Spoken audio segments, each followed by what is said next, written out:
What is up, everybody? What is up, donation futurists and, dare I say, doers? Today, we're going to be focusing on web design and product design, you guys. This is really, really super cool. And more specifically, we're going to talk about how to create powerful, memorable web experiences that delight.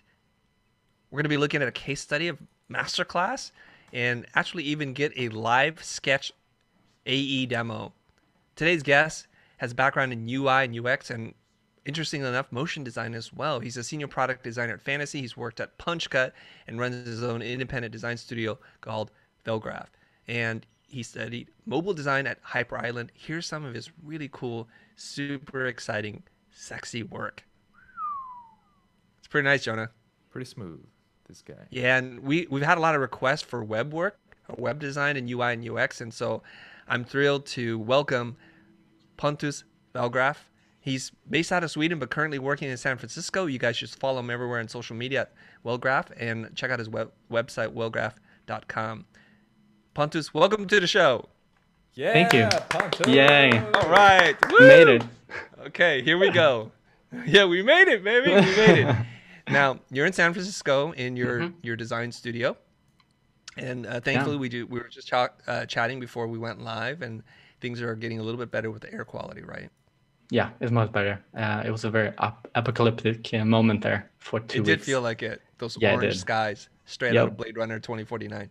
Exactly. We have a jam-packed episode today, and you've prepared a lot of stuff.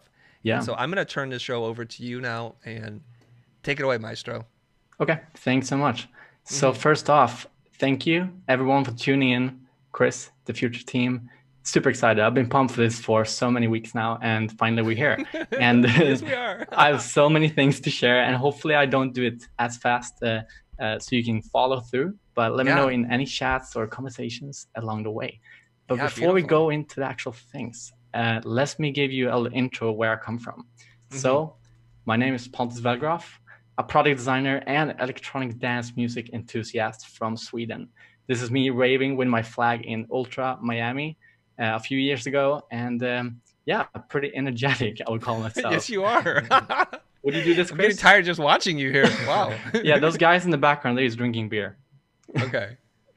And then I was founded in a small town in Sweden. So as you can see, out in the countryside, small village, spent a portion of my life there before I went into school, just a town close by.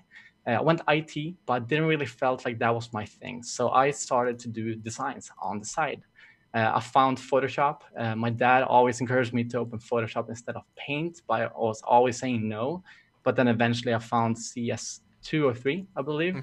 And then you're starting to play around with different images, took stock photos. I think I even stole this Shutterstock account from my job at the time to get these high quality images. We won't tell anybody.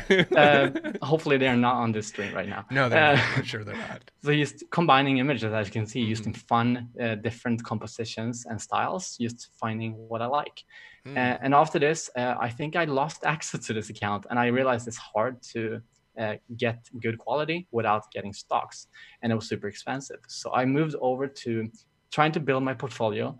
And the way I got traction from the beginning was to create resources as a strategy to get the traffic. So Apple events, very, very famous, and a lot of eyeballs are looking for it. So my plan was to create mockups based on rumors before they got released, and try to be the first one to release it. Ooh, smart strategy. Yeah. So I put my name in here. Wellgraphic was also my name. Wellgraf, Wellgraphic. Also sounded like a company, like more authority. And that was what I led with. And I put my name in the status bar and everywhere so I could see if people actually used it. And I actually got a lot of traction. I got a lot of people that follow these, thousands of downloads and views, and super exciting. Good way for people to just get my name out there. And then I started go into redesigns. So this is what I'm doing today. But back then I used Dribbble, LinkedIn, Facebook, and so many more. Hey, can I ask you a quick question? Yeah. Those mockups that you made, did you make those in AI or Photoshop, or how did you build those things? I did in Photoshop. So I think most of the times I took a previous model and then I remodeled it based on that. I see. Yeah. It's a super smart strategy. And I know you're still relatively young, but at what age are you doing this? So this, I believe I was maybe 19, 20. Wow. Hey, Jonah, I don't know what you were doing at 19, know. but I was Definitely definitely not not that. making Maybe mock-ups. 21. That's what Time I should flies. have. Still young, though. Still very young. Okay, keep going. I'm sorry to I missed interrupt. this time. This was very fun, very exciting.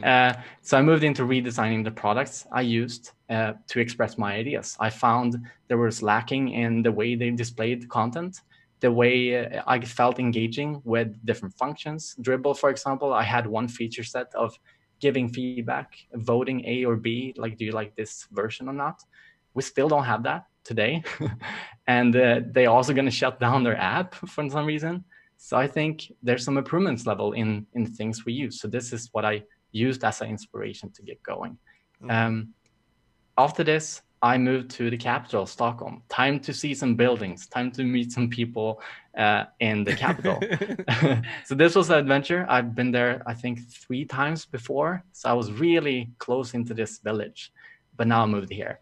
And the first adventure was to go to Hyper Island. So this was the beginning of my education. So before it was high school, and this is my only education after that, really, a higher vocational practical school, where it's not really traditional as any other school you can imagine. It's more, we have no exams. So we have instead industry leaders coming into the school, lecturing about, for example, someone from fantasy could be there and talk about how we design in San Francisco. And then people take notes and they learn. And then we have modules that we collaborate in teams. So it's very much the soft skills, how you communicate as a person, reflect on yourself, your actions, what it means to others, and the importance that if you want to lead change, culture is going to be the core beneficial factor there. So that was a good time.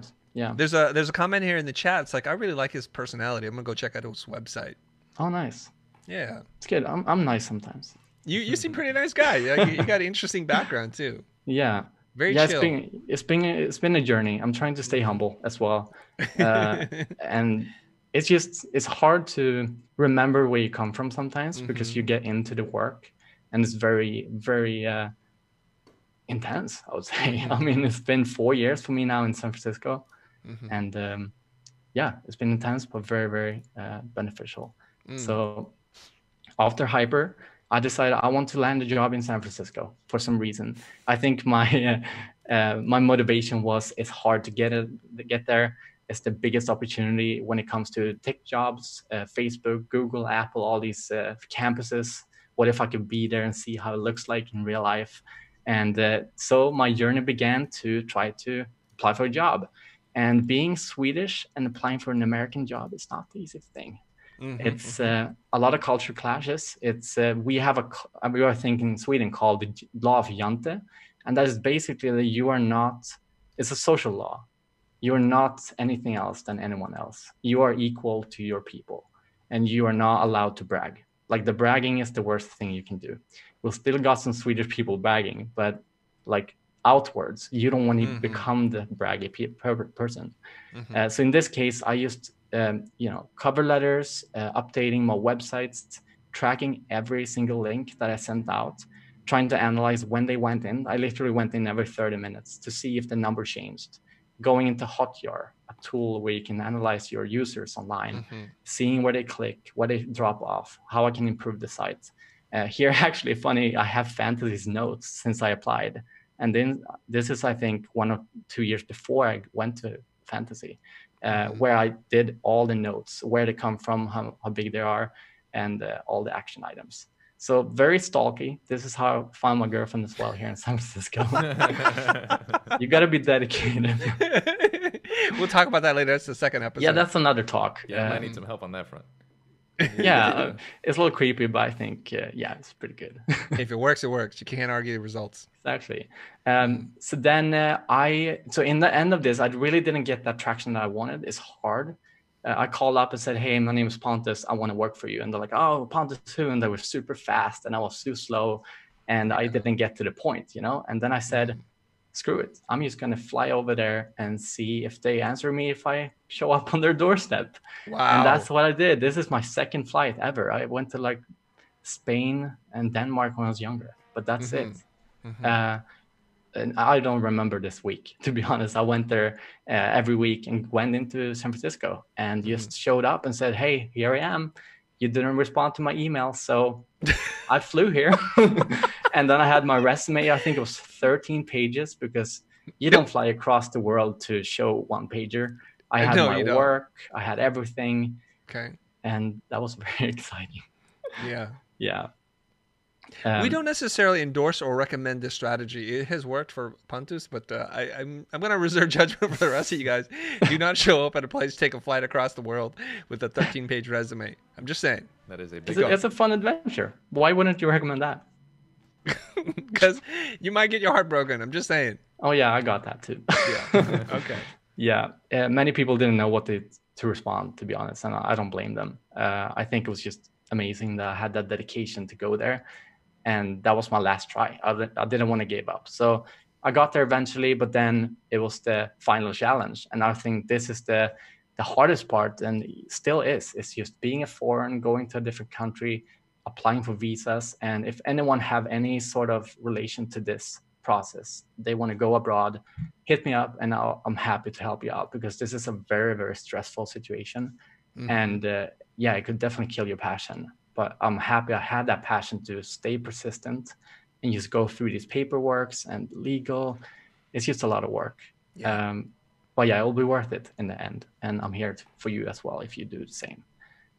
Then after this, I'm finally made the move across the big pond. A big move. Still missing my family, to not be close to them. But my goal now was to establish myself in San Francisco.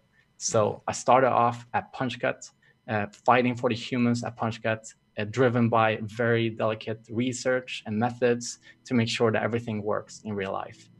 Really great team there. Encourage you to check them out as well. And they kicked off my career in San Francisco, and I'm very thankful for it.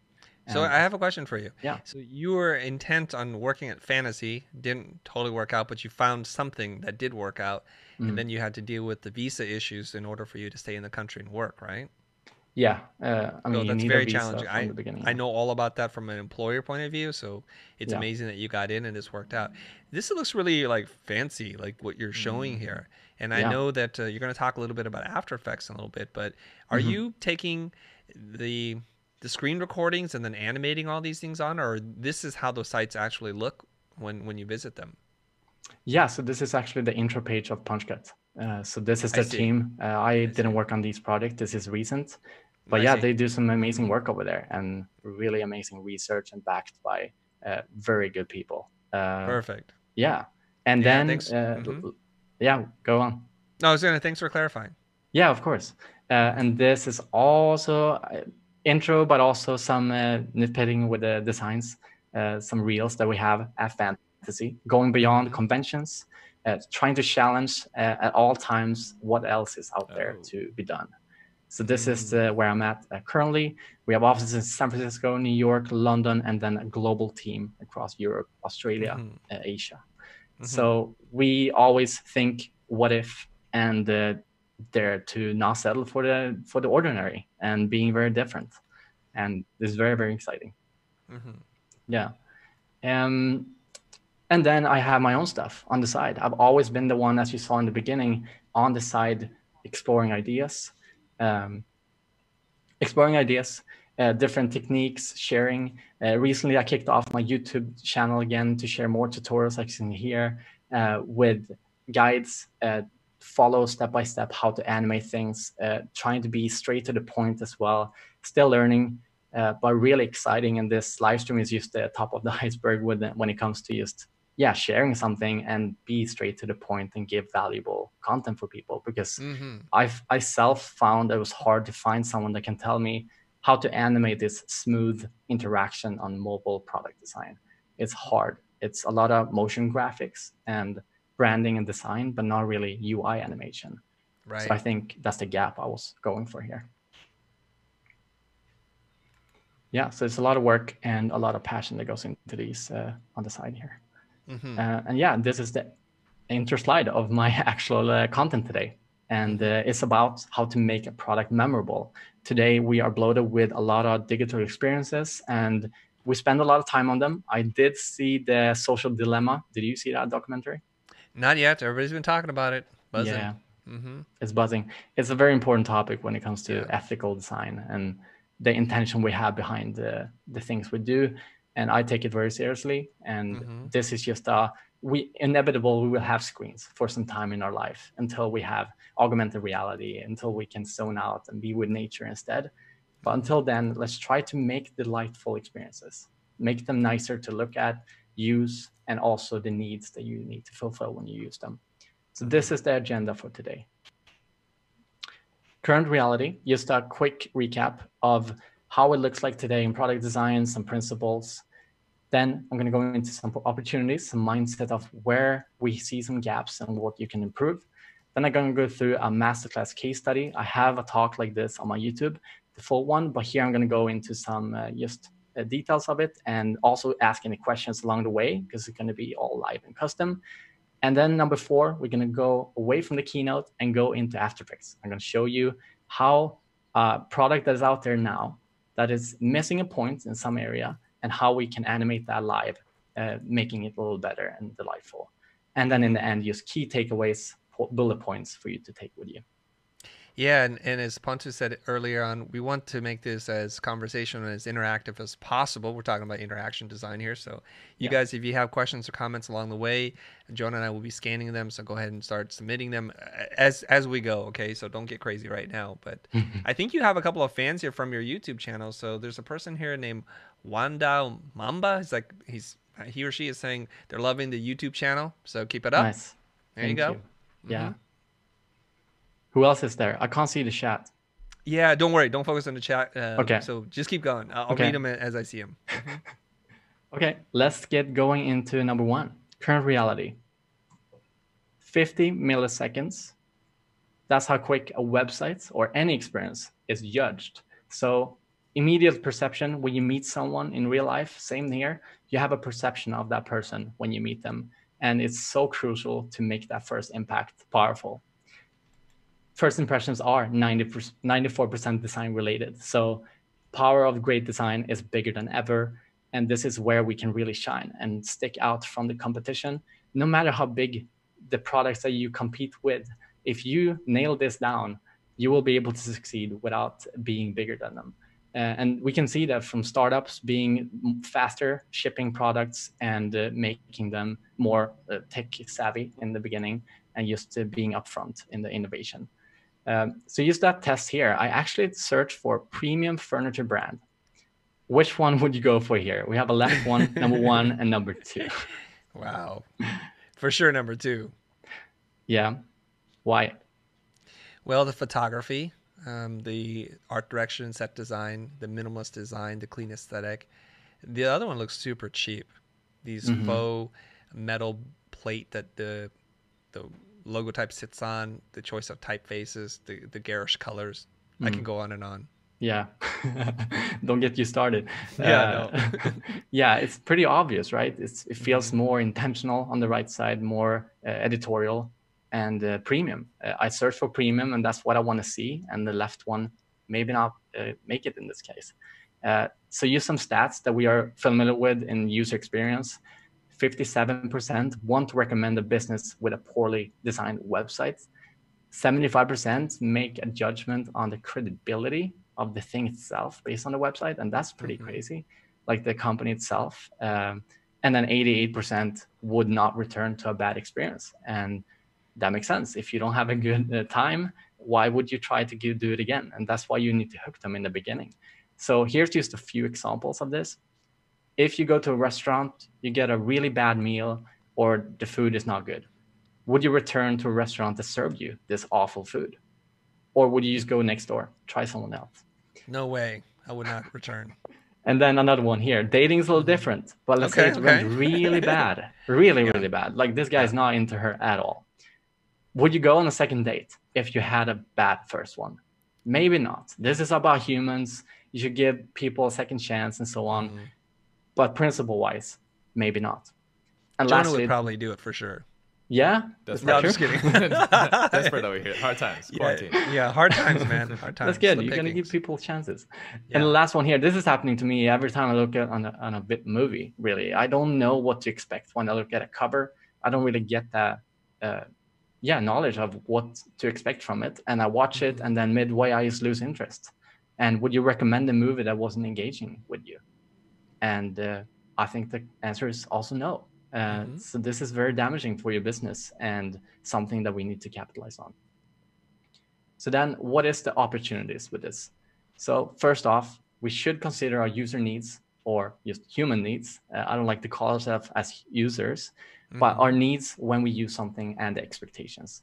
But then let's add a pinch of delight. Let's add the enthusiasm to the product to help you feel more human, more friendly, and not keep it that data focused and transactional. We want to have a good time. So let's just do it with our phones as well. So here's just one concept that I've been working on. This is a couple of months ago. I did the Uber Jump app bike booking app. So I found that it was super hard to find my bike. I actually booked bikes pretty frequently at that time.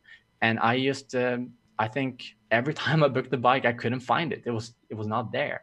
So I wanted to have this augmented reality concept where you scan through your environment, you can see it, and then you unlock it, and then you're ready to go. In this case, you can do this whole experience as a delightful experience, like the augmented reality technology. But you can also do the small details. You can see where you tap the icon, it transforms into this line and it goes up like a little swirl, and then it becomes the check mark. And that's a very small thing in the bigger picture. But that whole thing can add the extra delight to the whole thing. So you don't need to go crazy in this case.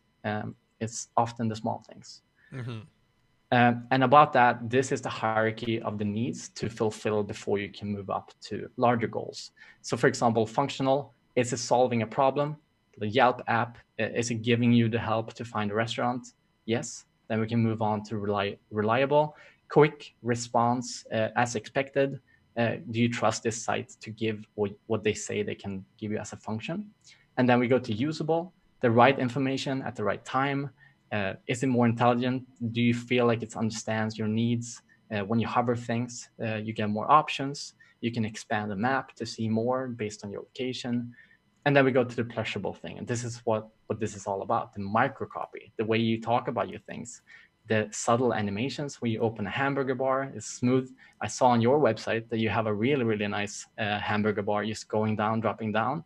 And then I went to Skillshare and it's not as good. And I really see the difference there. I feel the difference. And I hope. Oh my gosh. So, yeah, I mean, stop blushing there, right? Yeah. I was a little nervous. Like, damn. This, I think, if I had one wish, it would be to not be a designer and reuse products, because, I'm very dedicated into this. I work with this day to day, and I wonder if a normal person, so to say, would see this. But I think the fact is then saying that they do. They don't really think about that the animation is great.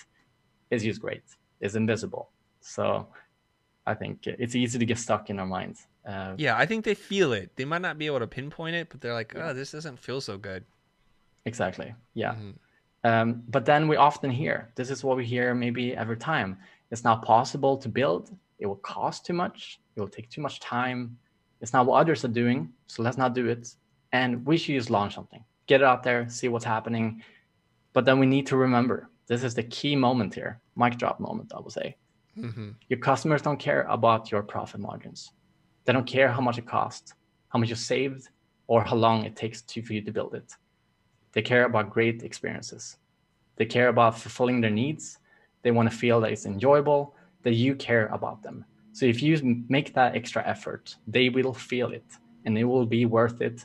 And if people feel like it's memorable, they will also have your brand in mind and they will return and they will tell people, and it just goes on and on and on.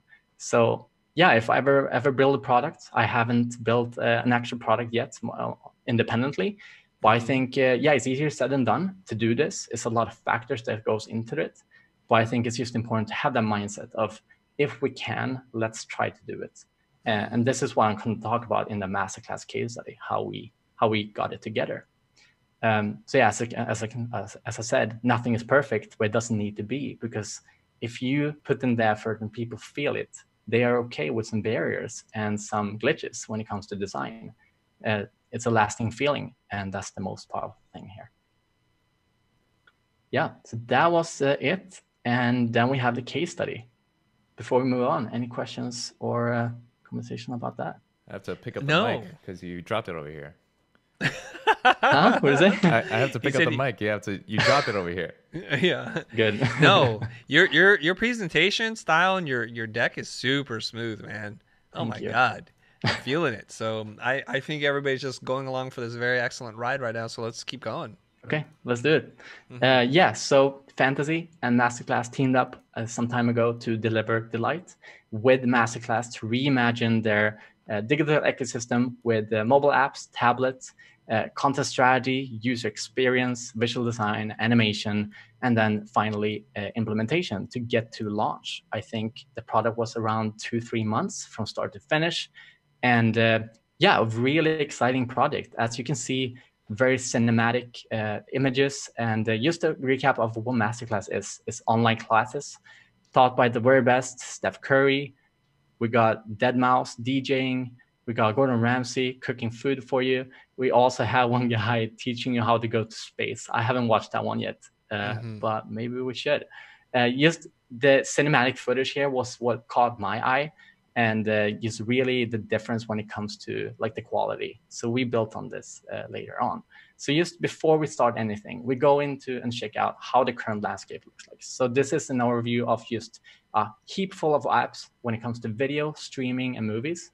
Netflix, Hulu, HBO, Disney, Roku, Pluto. I can go on, but this is like the set of how generally the latest app looks like. So if we look around here, we see there's a lot of patterns. So we see a lot of movie covers. We see a lot of flat things. And I can imagine that most of these are stills. Some of them might be scrolling and playing in the background as a header to give some more immersiveness. But most of them feels very static and in a carousel setting, like you tap into one and you go out. And the branding moment here is really the outside of it. So if we go use black and white here, it kind of feels like the similar app across the board here. There's some differences. I'm not saying it's the same, but it kind of feels like the UI is just the same, like everybody else have ever done it. And then they brand it with a color. So I wonder if this is an opportunity that we can capitalize on and make it more distinguishable and also exciting to use. So what was expected was maybe something like this. A header with Stephen Martin. We have 2 carousels, acting and cooking, and then you scroll through them. You tap into one and you land on the class detail on the right, or you go into a list in the center to see everything about a specific category. So this, I believe, was the expectations when you see this brief. But our vision was clear. It was don't recreate Netflix or what everyone else is doing.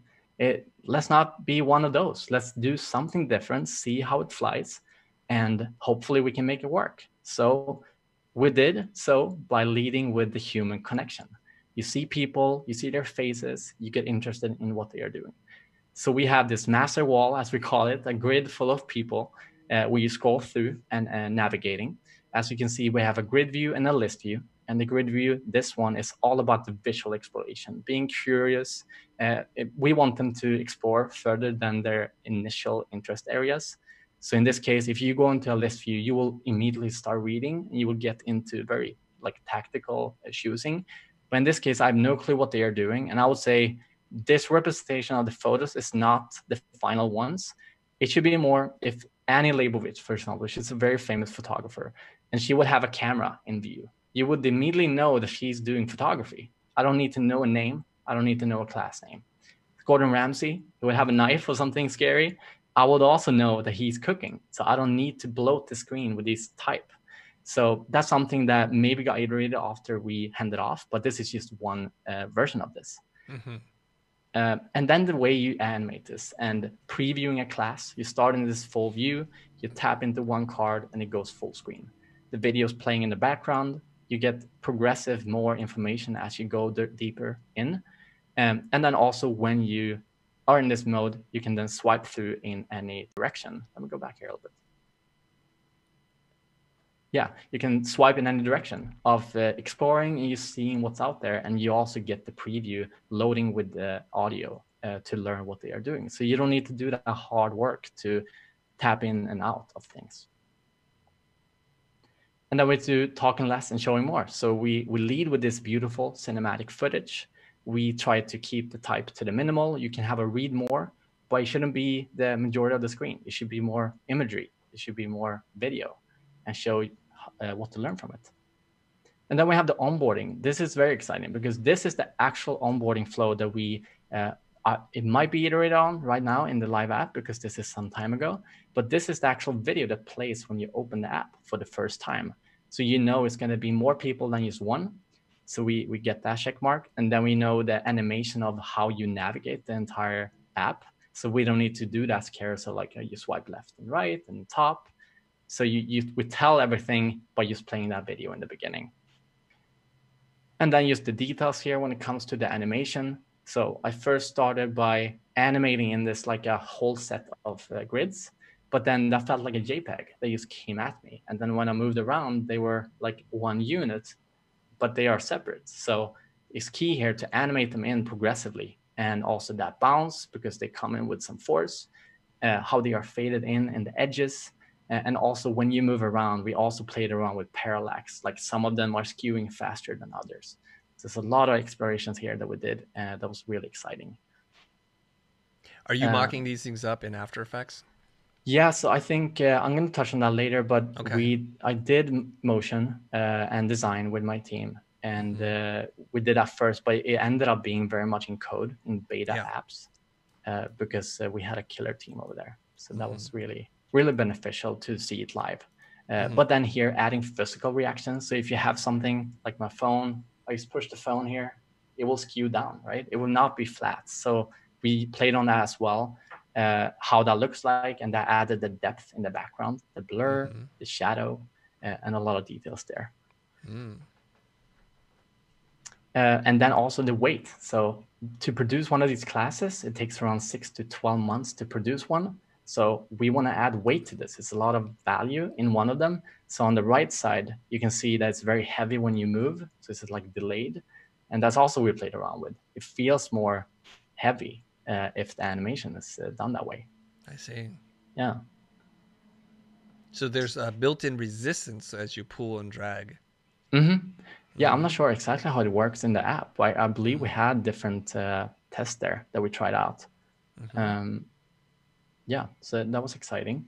And then the result itself was very successful from launch, rated for its experience. So 4.7 stars on the App Store, got App of the Day in the US and the UK.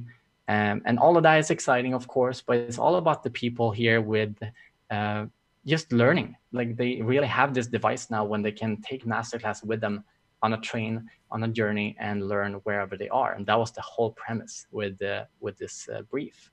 And that was the core thing that we wanted to achieve. And then also some nice awards. Webby winner recently for the best education app. And then recently also the Mobile UX Award 2018. So yeah, a lot of recognition, and very happy that it went that well. And then just invested for its value. So of course, the business itself is invested for, but I want to claim that if the experience is bad, the business also going to be worse. So in this case, it's been very successful. So we have 100 million in this year for more fuel content. And yeah, that's great. It's great growth ever since they started, really. It's a great company, and very exciting to see what they take it next. Yeah. There's a question here from the internet from Stay Balanced. And they're asking, can I get a job doing this? Design, animation? I think motion design mock-up for mobile design. Absolutely. Yeah. I thought so. Yeah. Totally. It's so sought after to have that animation. That's why I got into animation. That's like the core, like final touch on something. Like, for example, if you go into an app and you see everything static, imagine if there was no motion at all and everything is blinked when you click a button or when you open a new page. That would not be good. So there's always some motion into it. So I think motion is the superpower of product design moving forward. So you use motion design to mock up things to see how they feel, and once you get approval or sign off on people, and then the developers then go make it? Yeah, so I think it's always an exploration phase, of course, in the beginning. I did some wild concepts with the team, of course, that didn't really fly. Too heavy, too much videos. My friend Peter, he did like every face was talking in the master wall at the same time, but on mute. And when you go into one, it started to Mm-hmm. play with sound, but that was just too heavy. And how Mm-hmm. would you determine if they are in view? So I think it's a constant communication with the partner to Yeah. understand how they build things. But just keep that in mind, like everything is kind of possible if you want it to be possible. It's Yeah. just a claim here. This is very complex. It was a lot of work for our developers, Mm-hmm. but they were bought into this. And I'm going to go into this right now, actually, what made this possible. And I think the core thing is that we shared the vision. We had this goal aligned, even though we were a fantasy crew coming into their office, and we wanted something maybe extreme in the first glance, but they kind of went for it. They felt that there was something to explore, and we approached it in a humble way where we shared our vision, and then we tried to align with them and try to understand and share why that would work and why it's important to do so.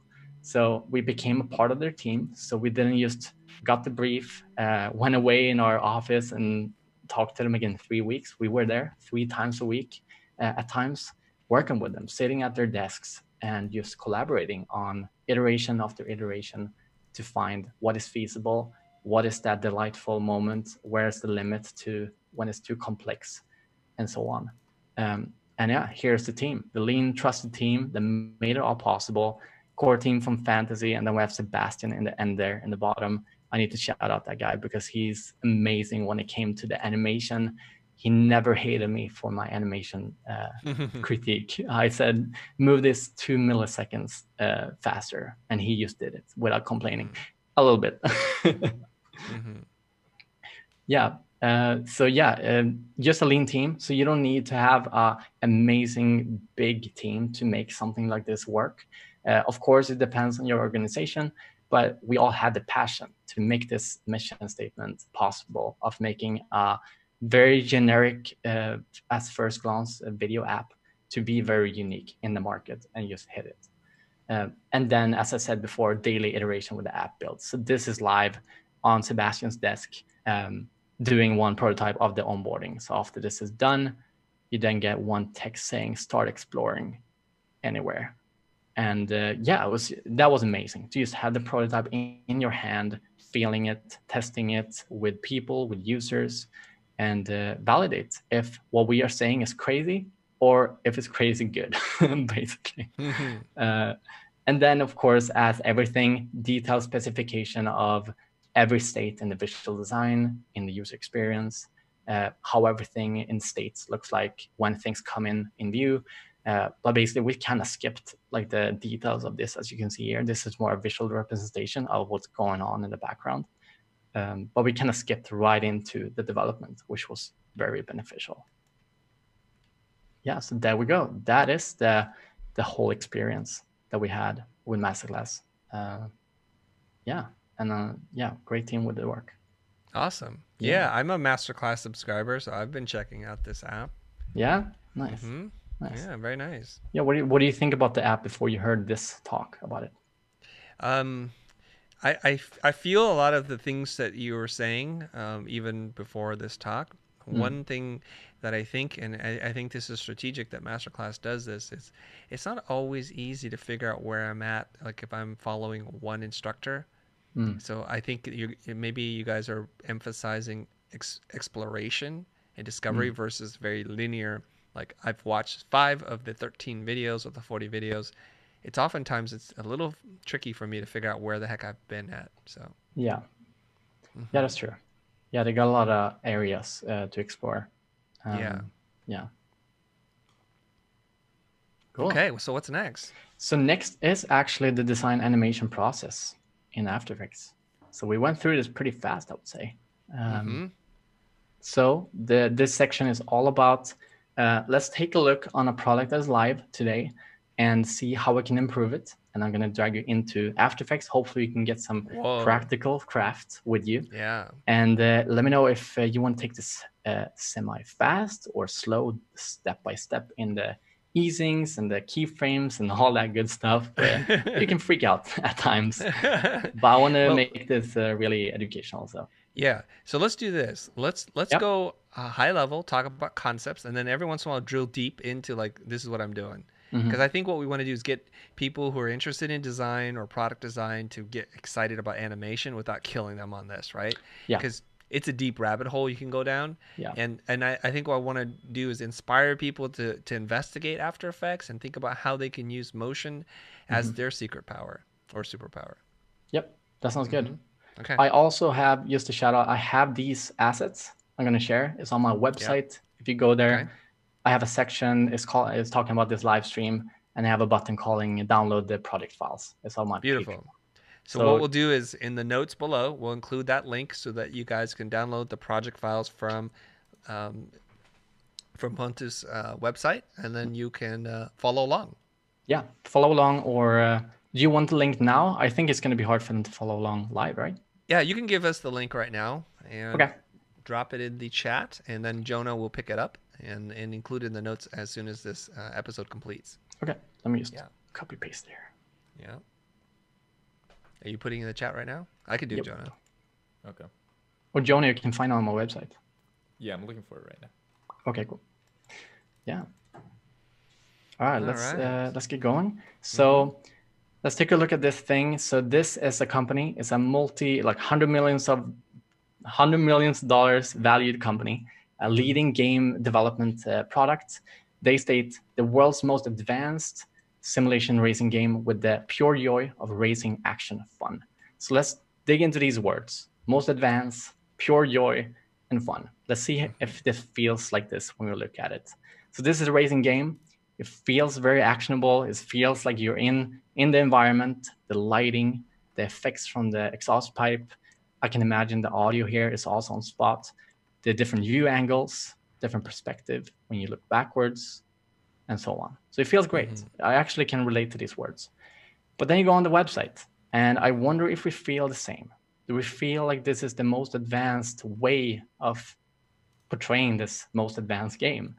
And I would say that there's some things that sticks out. I think in the beginning, it's a lot of things going on at the same time.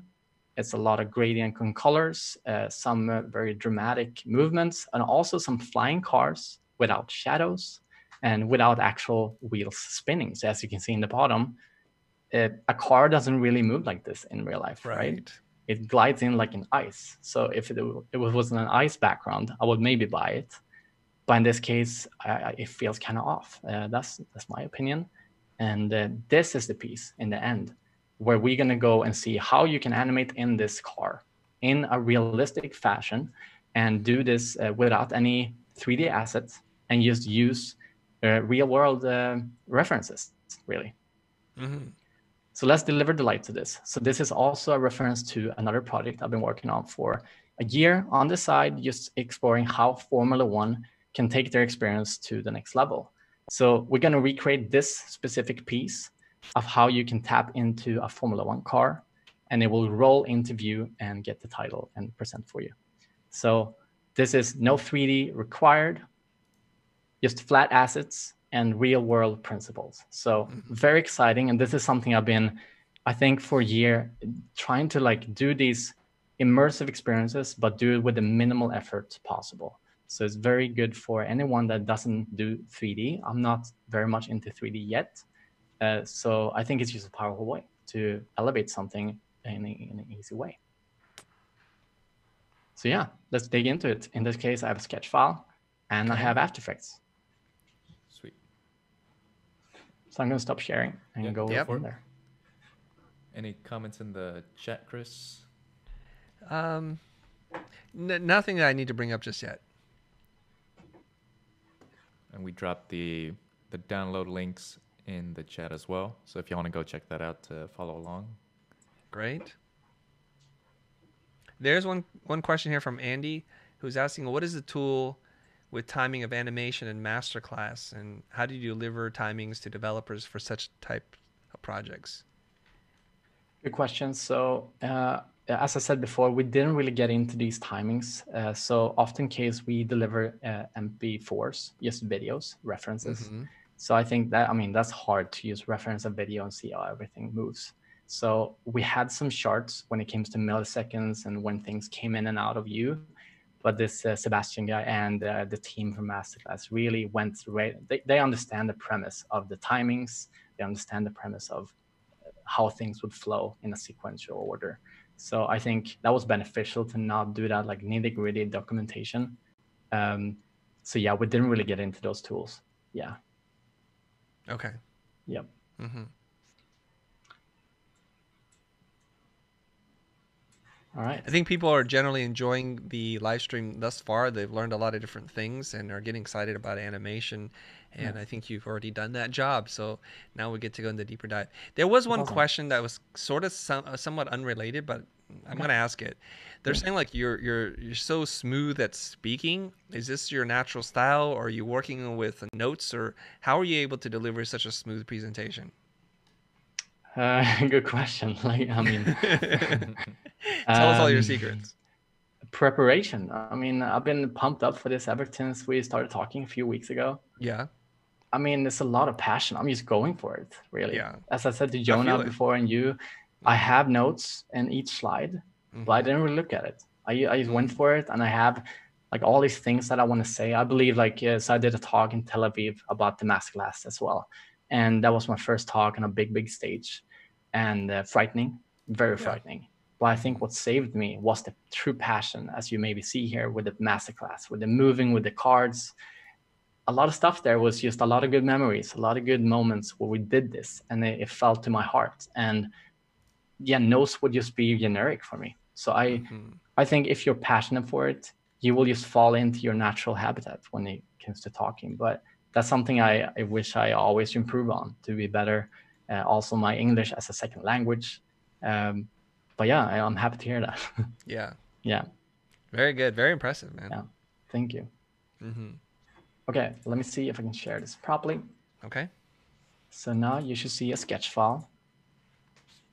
Yep. And I'm going to do... Okay, there we go.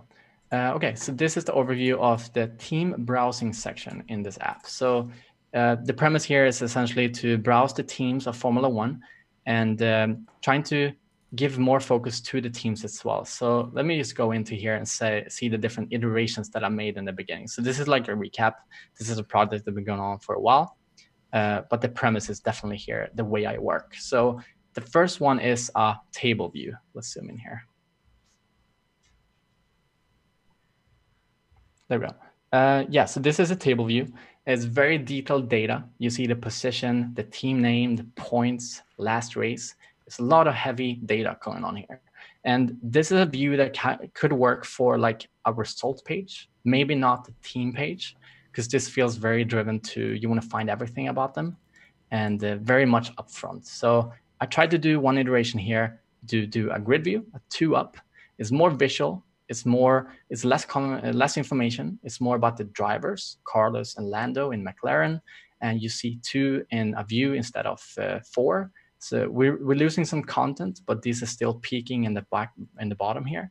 And then you scroll through here, and it's also 10 teams. So it's not really that much content to get in here. So one concern is that you have to scroll a lot to see all the teams. But in this case, you have 10 teams, and you know what order they come in often. And also you would have different views depending on your objective.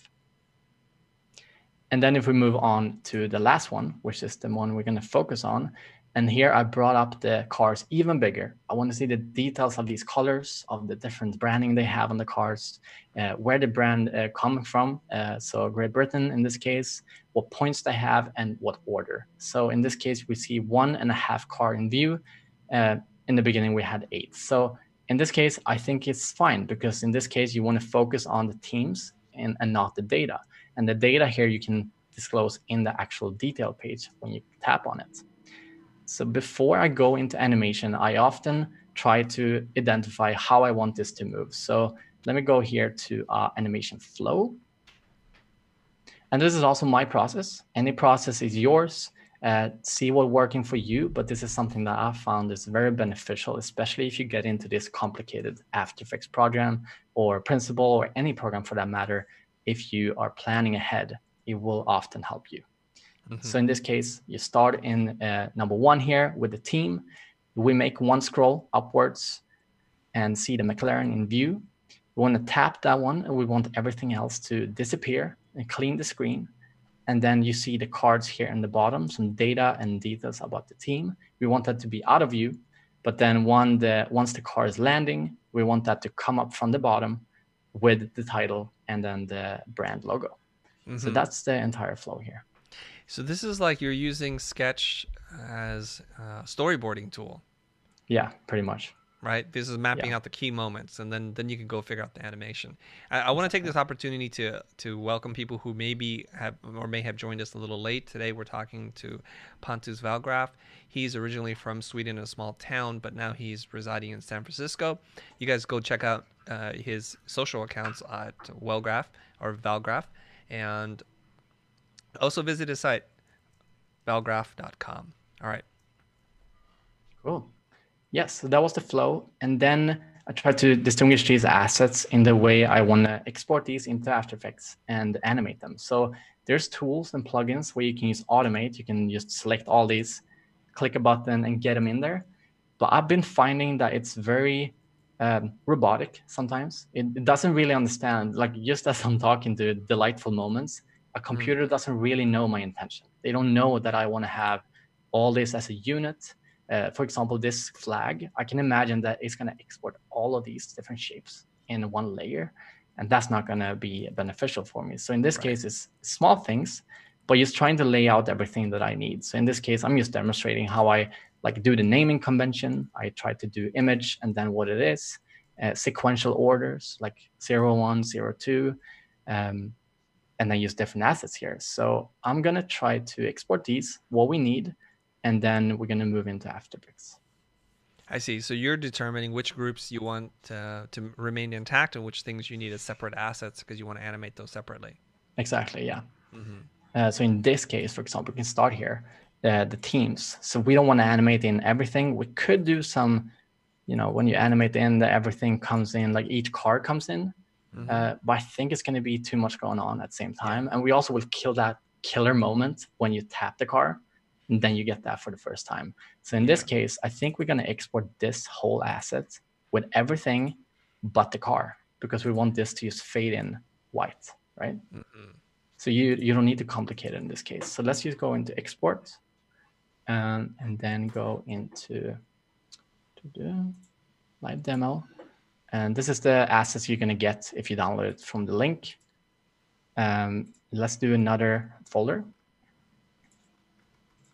Let's do it, live animation. And then also the folder structure is also something you can do in any way you want. But for inspiration, this is how I usually set it up. So I do one folder that is called assets. And then I try to stick in and add everything that I use in this folder. So you don't have things on your desktop, which is easy to do, or downloads folder. And then when you move the project, you might get conflicts when you move your projects around. And then inside this assets folder, I do one called image. I can do one that's called video, 3D, or any other sort of assets. But in this case, I think we're going to start with image only, and then you're going to save that one. And then we're going to move forward, and we're going to see this team content piece. It's going to be a PNG, and we're going to export that as well. And then we're going to do the text. So I outlined this one, so you don't need the type styles, hopefully. Yeah, just hit me up if it's conflicting with the font, but otherwise I think you can find a Formula 1 font. But this one is just pre-made with the shadow. I don't need to do that in After Effects, and I also know what I want to do. So let's save that one as well. And then we have the car itself. So in this case, it's just a photo, and I did some work in the background when it's transparent. So let's just do this. So I cut it off a little bit. It's some lazy masking there going on, but it doesn't really matter because I'll have it on white background. And also this is about speed. This is about just getting it out there, get people excited about this new solution. And then later, of course, you would iterate on the way you animate this to make it feasible. So let's export this car. And then one thing here, how I will construct the wheels. So I said no 3D, so that's true. We will lose some perspective when it's moving from left to right. The camera should have some different angles. So we're going to lose on that detail, but it will still hopefully be somewhat real. So in this case, we're going to move the wheel and put it on the mask, the wheel cover. So I'm doing this live here. This is what we do in After Effects. And then we put it on the wheel itself. So if I didn't have that cover in the background and it spinned, we would see the left of the wheel. I could also Photoshop out the wheel itself, but that's the way I'm going to build it up later. And then I place another copy on the front wheel. So let's export the wheel cover and the wheel rim. And we should be good to go. Okay. Then I'm going to go and open After Effects.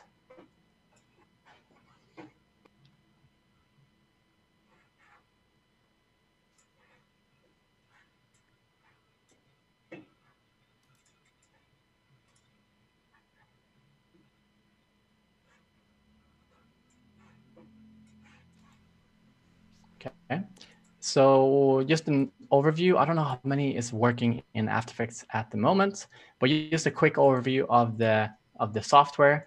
Again, it's very intimidating. I have a tutorial about this as well, how you can customize your view and get a lot of clutter out of your way. But just a short intro is that you have your projects area here on the left side. You can do your layer structure as I did in my Finder. So I'm going to go ahead and do that right here. In the center, you have the composition itself. Whatever you are working in, that's where it's going to appear. You can also, of course, add in more views if you have different angles on things and different compositions and so on. And then I also like to do one folder for compositions. And then I'm ready to drag in all the assets. So I'm from the window, and then I drag it in. You can also go into File and Import. So there, I think we have it. And then we're going to create a composition for this. And just in the bottom, we have the timeline where all the layers is going to appear, all the keyframes, and everything like that. Okay, so let's start doing one composition, new composition. And then I have some presets when it comes to the dimensions. So I have one called iPhone X2X. I'm going to click on that one. And now it's standing up. So we're going to flip that to a 1624 times 750. And we do it in 60 frames per second is often what I do when it comes to negative experiences. And we can do like 30 seconds or something for now. And we can also name this to, let's do main or something similar for you to understand. Then I have different layouts for different views. So I have, this one is called desktop. You just have a different view depending on your dimension of your compositions. That's very beneficial. So just, if we do another one, iPhone X, a standing one, you would have this one. So I made this workspace for suiting you to the right side here instead. Jeez. In this case, you can really get that timeline up here. Right. Oops, I really messed it up here. Pontus, I have a question. Are you working on a laptop or a desktop? I have a MacBook Pro. Okay. Yeah. Do you can you sometimes zoom in on what you're doing, because it's sometimes like my vision's not that good. So This is what I always tell Jonah. So like sometimes when you're doing like some fine adjustments, to just snap zoom into that. Okay. Yeah. I don't know how I can zoom into the timeline, but I can zoom into the footage for sure. Okay. I'll find out how to do it while you're giving your demo. Okay. I've noticed that too with the resolution. Yeah, that was just a demonstration with the workflow here. But let's zoom in. We have the view here. And before we get going here, it's hard for us to understand where everything is going to land here. So let's go back to Sketch or your design program and go up into our animation flow. And we want to export this screen to see as a reference where we can place them. So let's do 2x. And then we can do reference and 0, 1. And then we also might want to have the 0, 4 here to see where the car is going to land, where the type is going to go. Reference 4. Okay. So then we go back and we drag those two in as well. And we start with the first one. So we drag that in here into view, and we can start to put in everything that we need into this view. So image themes, this is the one. And now I realize it's not in the right resolution. So I go back and I choose 2x.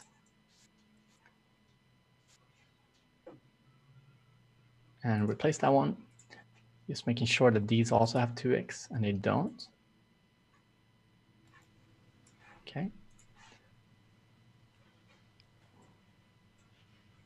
Now, according to a little Google search, it says that anything with a trackpad, like a MacBook Pro, if you double tap with 2 fingers, it'll zoom in for you.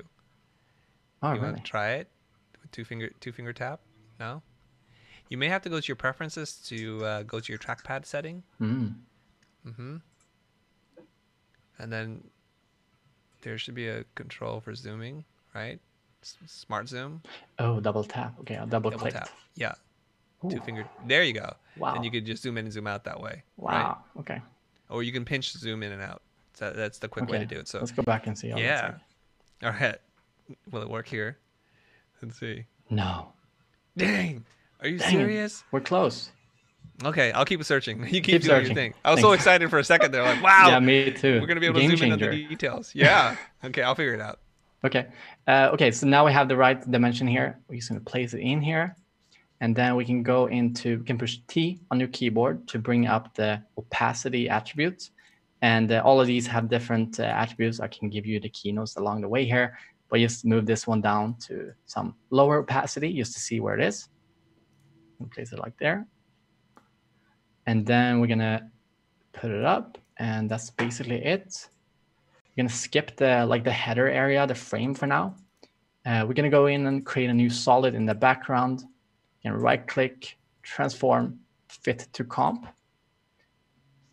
And then I'm also holding in Command and then double-clicking on this one up here. That will give you the anchor point in the center. And this is basically wherever you are moving, it will anchor to that point. So we want this to be in the center in case we want to animate it or move it. So then we can name this one to BG or background, place in the background, and then we want to change the color to the right color.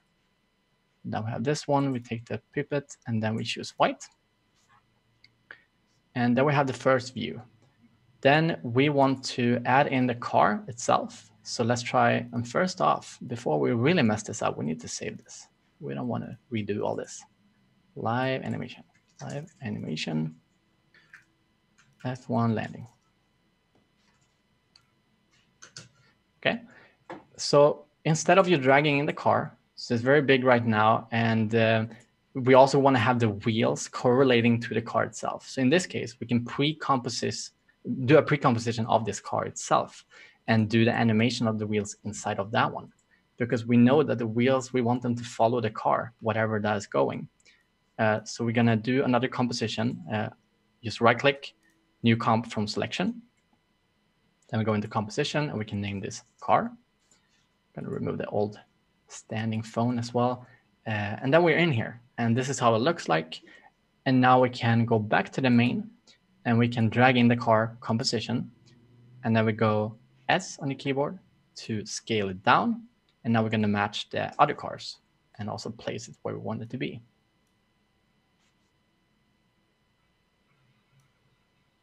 Okay, something like that. And we don't know where McLaren is going to end up, but we have the horizontal alignment as well here. So let's start by animating this little flow here. So what I like to do is to always work with null objects. And that's basically an empty layer that doesn't do anything other than being an anchor point to other things. So I use that here in the bottom. I go layer, new, and null object. And then again, I like to do transform and fit to comp. In that case, I know that it's edge to edge. I know like where it is. And then I can name this to like scrolling movement, something. And then I want to parent everything else on this screen to that null. So I go and select these, and then, yeah, I can't zoom in. Hopefully you see this. But I go into this pick whip, drag it into the scrolling movement. You can also go into the drop down here. So in this case, if I move the thing here now, I will see the McLaren moving and everything. And if I go separately, I will move them independently. Okay, the internet is so smart. They are giving us several suggestions on how to do this. Okay. So let's try one. Let's do it. Let's go back into preferences and go into accessibility. And then there's the zoom thing. So accessibility is that little man. Yep. And then you pick zoom, and then you add the modifier key. So I think it's the one in the middle, or you can go into advanced and do double tap or 3 taps and all that kind of stuff. You'll know this more than me. So somewhere in here, you should be able to do it. And I tested it. So if I hold down control and scroll up and down on my mouse, it'll zoom into stuff. Okay. Let's do try that one then, right? Yeah, let's try that. Yeah. And you can do it immediately. If you hold down control and scroll mouse, there we go. It should zoom in and out. Yeah. Is it zooming for you? It was, yeah. It's zooming in, right? No, not for me. No. I mean, on my computer. Are you using a mouse as well? Yeah, I do. So if you hold on control with a mouse wheel, you just go up and down, scroll. I don't think it'll do it if he's sharing his screen, but like to him personally. Oh, I see. I'm cropping in like on my end. You're zooming in for him. Kind of. I see. I have it cropped. Okay. We'll just do it for you on our end. Yeah, I can make sure also I have everything in views. We don't need all the real estate here. Right. So I can do this, and you can zoom down here. Yeah, that sounds good. Yeah. Yeah. Nice. Sweet. Damn, hacks live. Yes. This is how life works. You can't plan this. Yeah, you can't. Yeah. You just adapt. Sometimes I want to, but it's impossible. Okay. So let's start by animating some stuff here. And I usually go in like 2, 3, 4 seconds, something, in case I want to add something before. So you don't need to realign stuff. So let's just go in 4 seconds here, just to have some margin. And I go into the scrolling movement null. I click P on the keyboard. And then I want it to span for, maybe start with a second, see how that looks like. I'm using Command, Shift, and arrows key to move a sequential of 10 frames each time. And then I move it down. So in this case, I just move this like this. And want the McLaren to happen like that. And then we can see how that looks like. First off, we just want to move down the car and place it where it should be. Okay. And then we can go into selecting these curves. We can play it first and see how that looks like. It's going to be very linear and very basic as an animation. So kind of robotic, and we want to make it more smooth and give some more finesse to this. So we can select these keyframes, go into the curve editor, and they're going to get up here. We can go back actually and just select these, click keyframe assist, and then easy ease. That's going to add in some smoothness in the beginning and the end. It's already much better than before.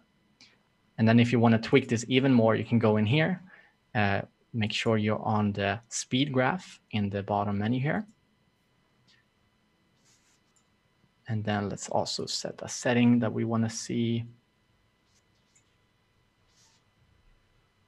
There we go. This tool is doing that. It's going to fit the curve in view. Otherwise, it's going to be off view. So this is the curve, actually, when we play this. So it's pretty stiff still. So let's try to click this one in the bottom. And we can do, like, it's going to ease in, smooth in the beginning, and then a swallow in the end. It's going to be a little more snappy when you scroll. Man, you're pretty smooth at doing the presentation, and you're also pretty smooth in After Effects, I have to say. There's like 0 missteps. I've been practicing for 2 months. Well, thanks for saying that. I know you're just kind of keeping it humble, but I got to say, I used to use After Effects a lot. And if I were doing this demo, I'm like, wait, where's that menu item? God, I can't find anything. And it's like 0 missteps here, everybody. I hope you guys are appreciating this. And somebody is saying this is the smoothest, best demo ever. So people are enjoying it. That's good. I'm happy to hear. Yeah. Yeah, that's the goal. Time is valuable.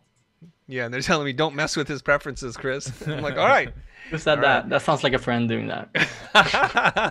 Yeah, Pontus, you're so OCD. Yeah. Okay, so there we go. I think it feels pretty good, but then just call out that you can also have plugins in After Effects to do this more efficiently. And also, I think it's good to know these animation principles, how curves looks like, and all the dynamic around it. But I use this tool called Motion 2. It's a great plugin where you basically can do the same thing. You can select the keyframes and you drag a curve a slider on the right side. basically in this case, I usually I have my own like settings like 60-40 or 60-60, and you kind of get it after a while. You know what's happening. So let's try to do like 80-80 and see how that looks like. It's really going to snap there in the beginning. Nice. So it slowly starts and it slows down, but in the middle it's really fast, right? Exactly. So this is like Mount Everest in the beginning there. Yes. Yeah. And also the middle here is I think, let's see if that works. Yeah, this is actually moving both of them at the same time. If you want them to do 80-80, you can just move the center as 80. And you said it was called Motion 2? Motion 2, yeah. It's another one called Flow, and many more, to be honest. Yeah. But this one has been sticking with me for a while. So Motion 2, and if you don't mess around with the graph and the curve editor, it can get kind of a little tricky sometimes. You would just use a tool like that and save yourself some time. I think so, especially if you do it for that purpose, you know. Yeah.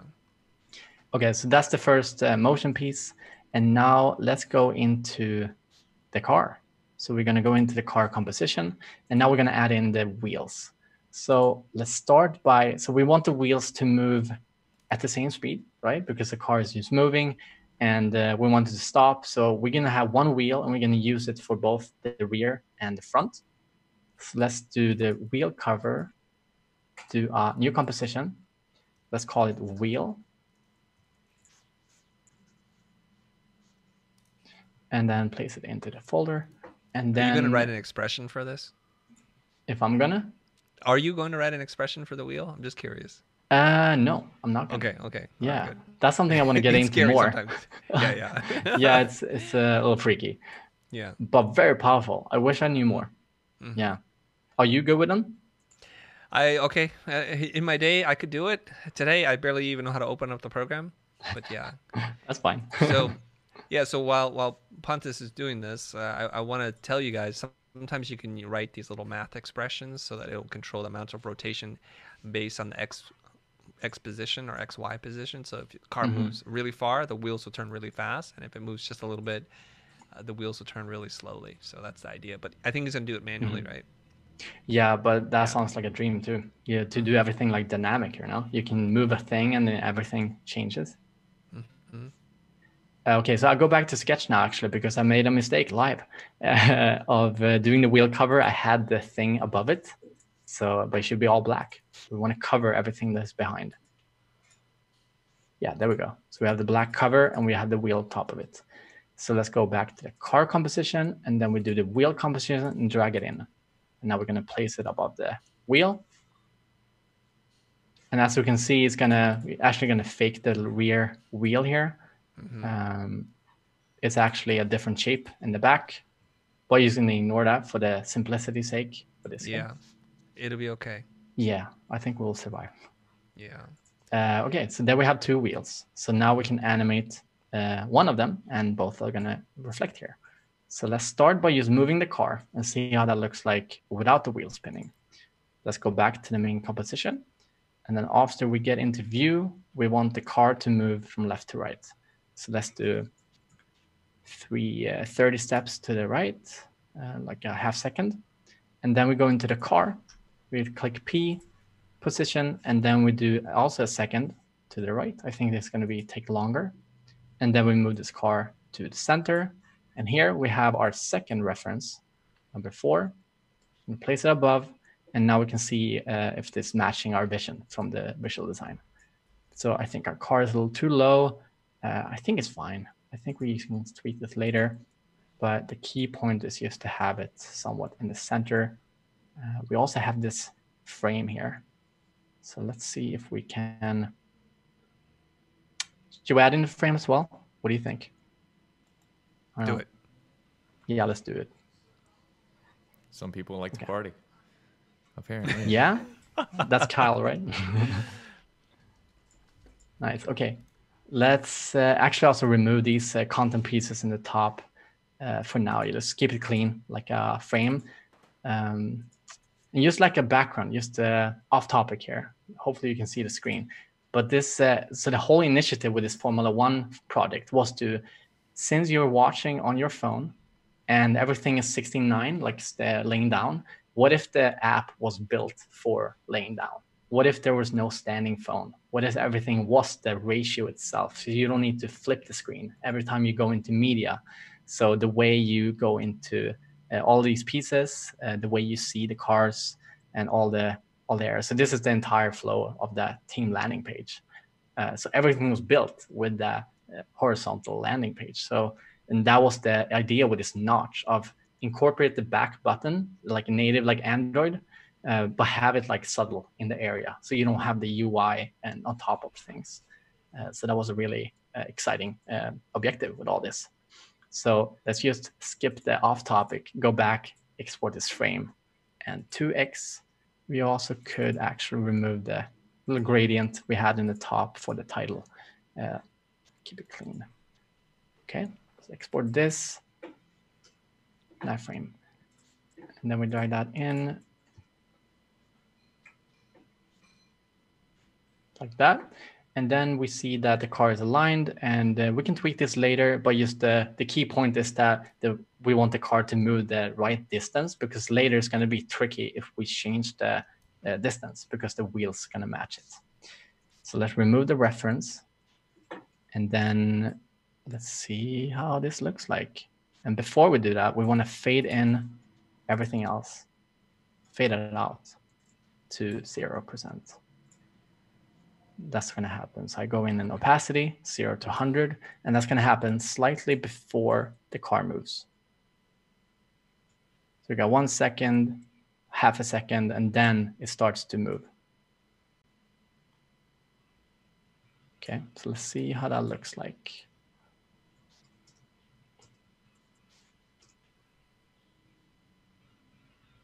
Wow. Dang.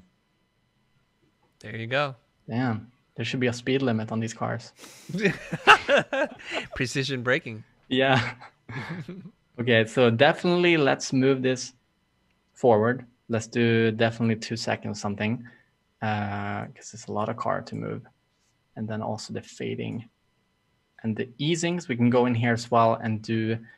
So the car comes in. So I wonder, it stands still and it's going to roll in. So I think it's semi slow in the beginning, and then it's going to be really smooth in the end. Wonder how I did this. Let's try with this.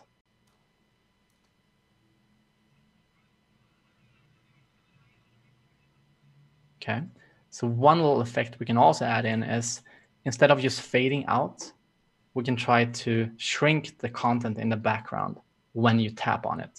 So let's go into scale,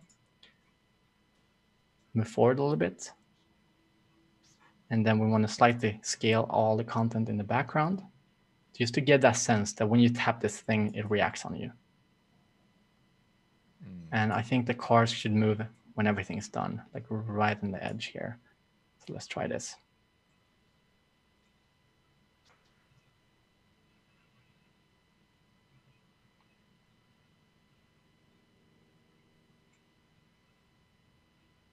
Okay, and I think the fading could be faster.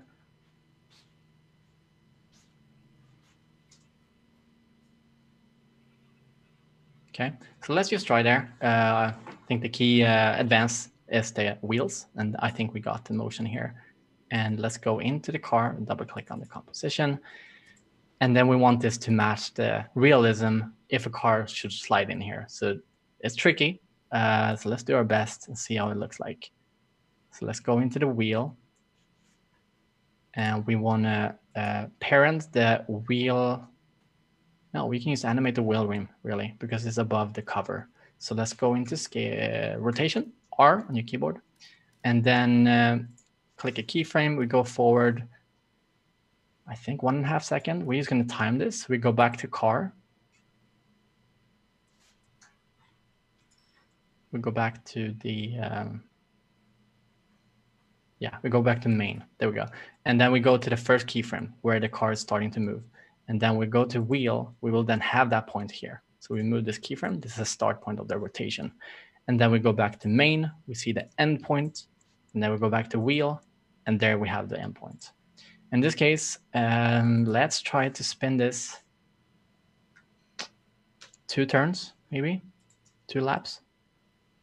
And also, as you can see, it's not perfect when it comes to center. It's a little wibbly, but that's also not really showing when you have all that stuff around. Okay, I see. But ideally, it would be a perfect straight-on wheel. Yeah. So let's just start there. For that to work perfectly, it has to be a perfect circle with the center dead in the middle of the wheel well, or the wheel. Exactly. Right? Yeah. Yeah, and the shadow is also from a perspective, I feel. Right. Okay, so let's see how that looks like. I think it's gonna look funny. Okay. Oh, little burnout in the end. Yeah, so then you have to end the keyframe earlier, right? Yeah, it could be earlier, or since we ease these, we need to do the same easing on the other ones. Oh, okay, yeah, that makes sense. So let's just drag this back to there. We do 30 and 60. Let's see how that looks. Okay, and then we go back to the wheel and we do the same thing. So we can click the arrow here, applying 30 and applying 60. Okay, and in this case, it could be more. It could be too many laps. It could be too much spinning. So now we're just going to zoom in and we can see, we're going to try to analyze if the wheel is spinning before the ground is coming. It's kind of hard when we don't have texture, but it kind of feels right. It feels pretty good. Yeah. So let's try to play this over and over. Matching the ease in and ease out was really what it was. I think it's spinning also a little bit in the beginning there. It's like, so let's try to decrease the rotation. Let's do 1.5, 180. Oops. Make sure you're on the keyframe, 1 and 180 degrees. Let's see how that looks like.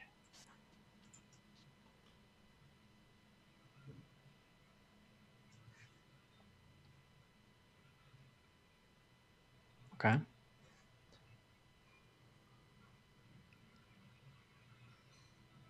Yeah, what does people think?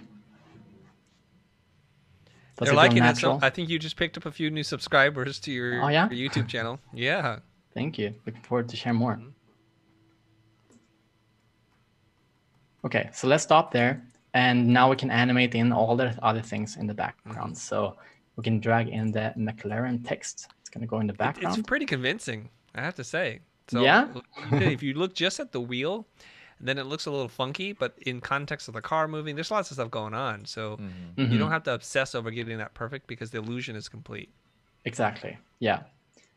Yeah. So yeah, the McLaren text in the background, we want that to peak up after the car is coming in.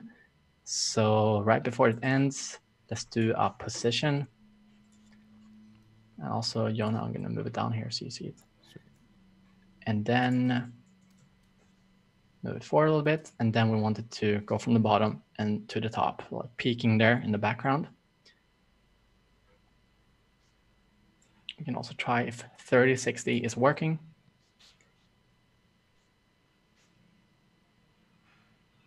Okay, and that looks okay, but we also want to fade it in because now it's still here in the beginning. Right. We want it to be smooth and invisible. So we do opacity, same thing from 0 to 100. And then also applying the curves.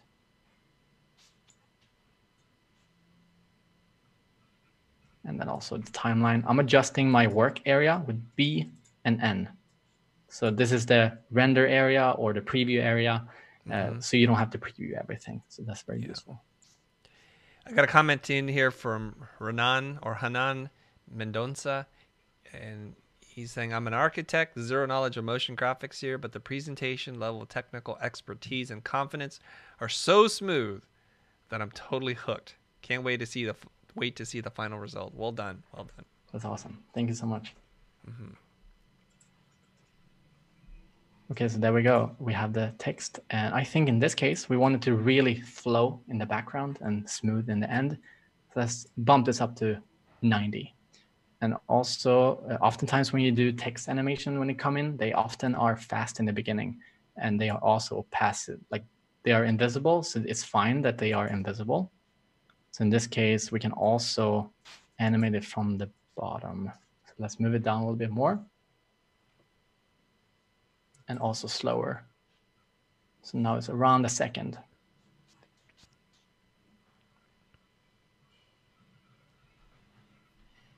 Okay.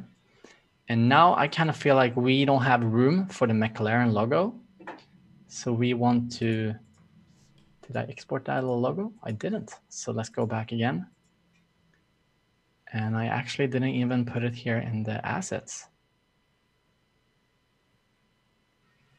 There we go. Okay, let's drag it from here. So export this one to X. I'll update the working files so it's all proper for you. Okay, so there, image, and then we have the McLaren. Go back. Drag it in. And then we want that to be appearing after the big text. So in this case, we can do some scripting if you want to do. Should we? I don't know. It's a little freaky. Let's not do it then. Let's not do it. It's time. basically just it's a lazy way to align, like delay things from, basically delay everything from this object. And you can add in like a parameter of a 0.2 millisecond or something. But in this case, we can use animate it and try to match it. So let's do position. Let's do opacity. And then move forward just to get it out here. And then we want it to go from 0 and we want it to move in the bottom. We want this to like stack up like one after each other. Let's do 2090 as well. And then make it slower. Okay, and then we want that to happen like, let's time this motion, like the duration of it, but delay in them. So we're matching this in the bottom here, and we just push it to the right. Let's see how that looks like. And we can do even more because the McLaren big is moving longer, and that's why it's appearing still before the other one. There we go, something.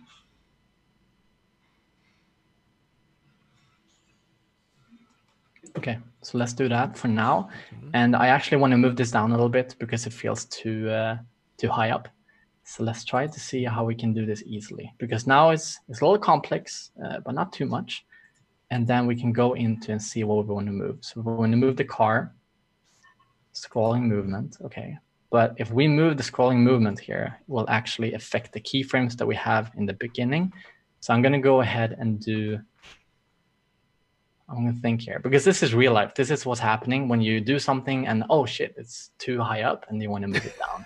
So I'm going to do this live because, I mean, this is the most frustrating part when you, so this is why I really want to reference, you know, in the beginning, we kind of skipped that one, and that's what's happening right now, that we're in some trouble. So let's go back. Okay, we want this to move, but we want it to be further down. So yes, we can just go into this keyframe and then move it down a little bit like this. But then the McLaren logo and the text is then too high up because we moved it down. So in this case, we can just click these two. We have it here. Let's put the nav in the top. We have these two, and then we can go into here on the null object. I can add in motion 2 and then add another one just for now, where we can move these two together. And I actually missed that one.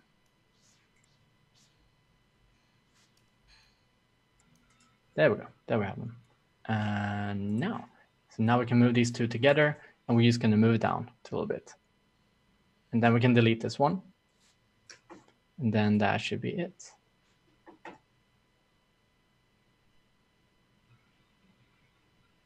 Okay, so that's the majority of it. And now we have then the content that goes under it. So we go into the left bar, we have the team content. And again, it's 1x instead of 2. So we go back to Sketch. And we go into export settings, export to right size. I like how you're bouncing back between Sketch and After Effects. So this is really a tutorial on how to make your web mobile design more interesting by integrating it with some motion design. Because there are a lot of people who teach After Effects stuff, and I don't know how many people bounce back and forth. So I think that's really cool to see. Exactly. Yeah, I felt the same when I started out, and I was trying to learn how to animate these buttons, and like motion graphics is so wide, so broad with a lot of stuff, but no one is really solving the issue when learning these kind of things. So yeah, that's exciting if that's fulfilling the need. So I'm dragging in the team content here. I'm just going to place it in the edge. And then I want to animate this up when everything else is done. So progressive load is very important. If we would animate this all at once, a car, a text, a logo, content, that's going to be overwhelming for the user. And that's not going to also give that moment of the car coming into view. It's almost like a cliffhanger. So then move forward like half a second or something. And we start from the bottom. And I think we can go with 30-60 again.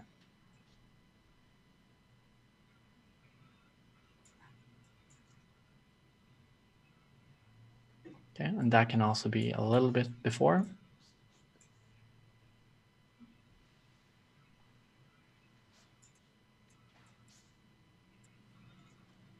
Yeah, so then it's just a lot of tweaking, a lot of previewing.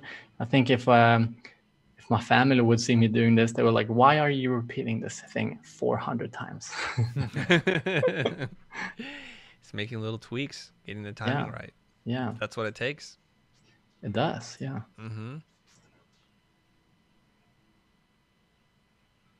Okay. Yeah, it's looking really good. Yeah.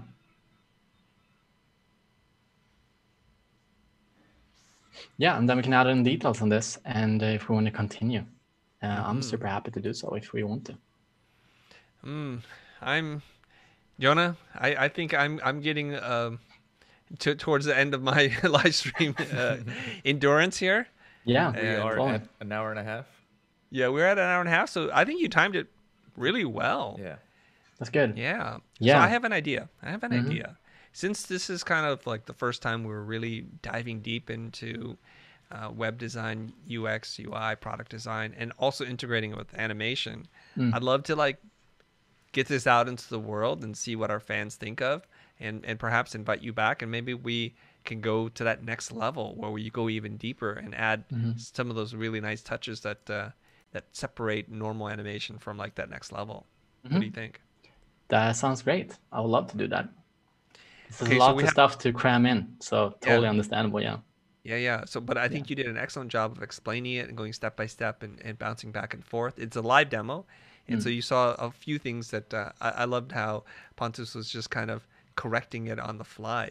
Let's do this. Let's use the last few minutes here to answer any questions, because I said we would be reading questions, and so I think people have been very patient at not overwhelming with questions during the live so that I would interrupt you. So here's one question from Excellence Adigan. He's asking, how long did it take you to complete the animation for the whole project? So I think, I've been recreating this now for this demo and before. So I think it depends on your level, of course, but I think it took me around 30 minutes if I had all the assets. But then, of course, all the design iterations and all the things. And it's hard to say because I've been working on this for like a year, just passionately on the side. But as you can see, we covered a lot here, just even though we went in step and step. So. Right. Okay, maybe a different question is then, in terms of the MasterClass animations that you did to show off the user interface, how long did you have to work on that? So we worked in daily iterations, really. So it could be by the hour. We returned a new render with a different easing difference. And just like weekly, checking in with different iterations on the experience. So you can turn around pretty fast when you get into animations and stuff. So I think the thing that most people tend to skip because it's kind of boring is the project management, naming, architecture, and figure that stuff out. And it seems like you're a very super hyper organized person, because if you start doing this and you're like 2 or 3 weeks into a project and your project's a mess and they ask for a simple change or a tweak because something isn't working, that's when it becomes a mess. And I can tell like you're super organized in the way you structured your project and the way that you think, which allows you to do many iterations really quickly. Yeah, that's true. And that happens too. I'm trying to like iterate. That's my passion of mine is also to find techniques in After Effects to be more smart about if there will be an iteration, what happens. So, for example, one thing we did here is that we added in 4 seconds of nothing in the beginning, because maybe someone says, we want to have the Formula One logo landing page in the beginning. We want to see this flow from this beginning, and so on. So then we have 4 seconds here that hopefully can cover that need. And if it's more than 4 seconds, yeah, too bad. You just need to do it over again. You can move this. In this case, it's a fairly simple thing. You can just move these layers on the left, and you have now 8 seconds. But it depends on your complexity. But imagine if you have pre-compositions above each other, you have to time everything. But I would say, yeah, I mean, I kind of don't know everything as well in After Effects. I'm still learning a lot, like even in this live stream, how things are correlating, where you should know things. And I think just, let's work together to find the techniques together, because everyone does it in different ways. So, Jonah, did you find a question that you wanted to spotlight? I guess there was this one. I feel overwhelmed with After Effects layout and managing the comps. What would you suggest me, a beginner, to start learning animation? Okay, so it depends what you're doing. If you're doing motion graphics or if you're doing product UI design, as we do here. But I think in general, the principle is maybe set. Like if you're organized, maybe it will be more organized and you will know where things are. And just find a way for you to find your way. Like, don't copy what I did here just because I told you. So you can find a different way with the layer structure and the way you name things. But I think taking it easy in the beginning to find your way of going, trying to find the basics of what animation works, the curves, for example, that I showed. It's the small things, really. You don't need to animate this car. You can also be just the way you tap on a button, like it bounces. That's just a one layer thing. So I think you can be as complex as you want to. But I think start small, and then when you're comfortable, move upwards. But hopefully there's resources to help you in the journey. Yeah, well, on that note about resources, Felix Orwari is asking, where can self-taught designers learn how to make such intricate animations? I am one who hasn't been able to dive deep into motion design, as I don't know where to start. So I assume that you're mostly self-taught, right? Yeah, I do. I never went to college, so I kind of missed that journey. Sometimes I feel like I want to have that physical stamp that I'm actually know what I'm doing. But there's multiple ways to land a job or being good in something. And I've been really just digging into YouTube tutorials throughout my life. And today is amazing because you have Skillshare, you have all these courses, and it was not that way when I started, which is great. But it's also still hard to get there because it's still a lot of stuff to take in. But I would say, the resources, and I'm doing my best on my channel to do so as well, because I found that gap. I didn't really get that help as I wanted. So great. So in summary there, if you are a self-taught person and you want to learn more about animation, there are a lot of free resources that you can use.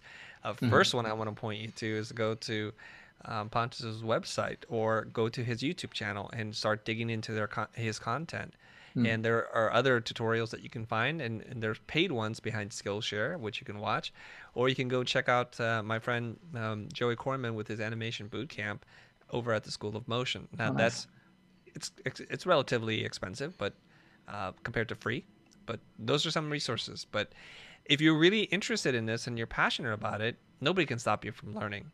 And you just got to get in there and try. So once again, I'm going to tell you guys, go ahead and download the links in the notes below in case you're joining us after the live.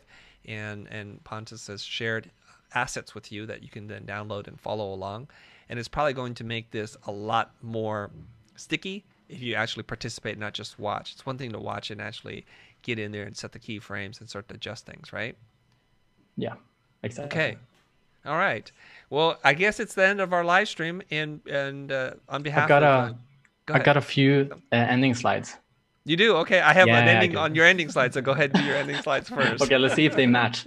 All right, go ahead. Okay, let's see. So I want to just give you 3 key takeaways, because this is awesome. a lot of stuff that we talked about. Wow. Just make it actionable. Let's see, I'm sharing my screen again. Okay, give Jonah a Still second not there. Seeing it yet. Okay, 3 key takeaways from all this. I'm not seeing it yet. Wait, he's not seeing it. Hold on.